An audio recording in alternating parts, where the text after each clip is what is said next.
Good morning, everybody. Thank you so much for joining us. I am Dr. Maria Kansenga. I'm at the University Teaching Hospital in Lusaka, Zambia, and I'm with GASOC as an anesthetic representative.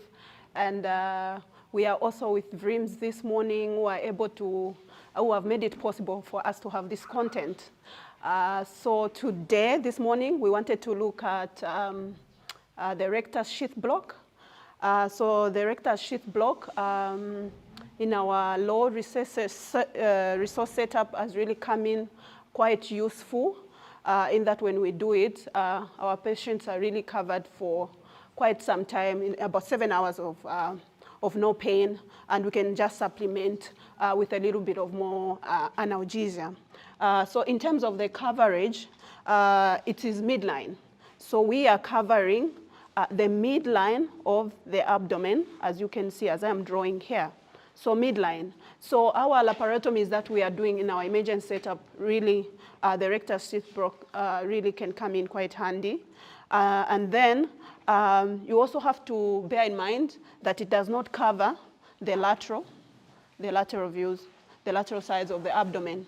So if I have any incisions that are going beyond that, I have to think of another block. Or if a surgeon has put drains, so that will be covered by my other pain management multimodal approach to that. So in terms of your approach to your rectus sheath, we go midline, just at the level of the umbilicus will be your best shot. You will not miss that. So usually myself, I start with a transverse approach.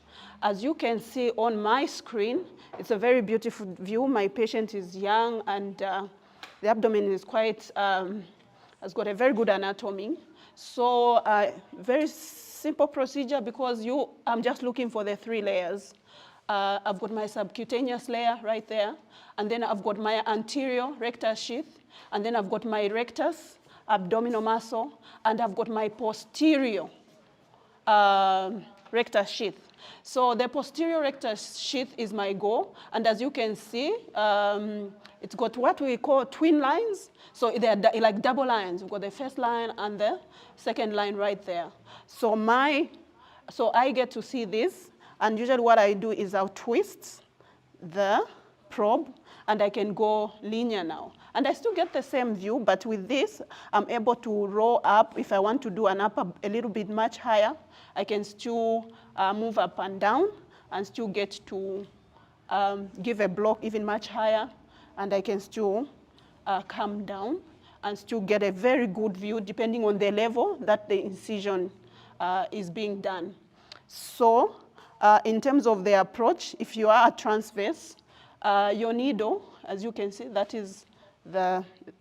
will be from the medial going lateral.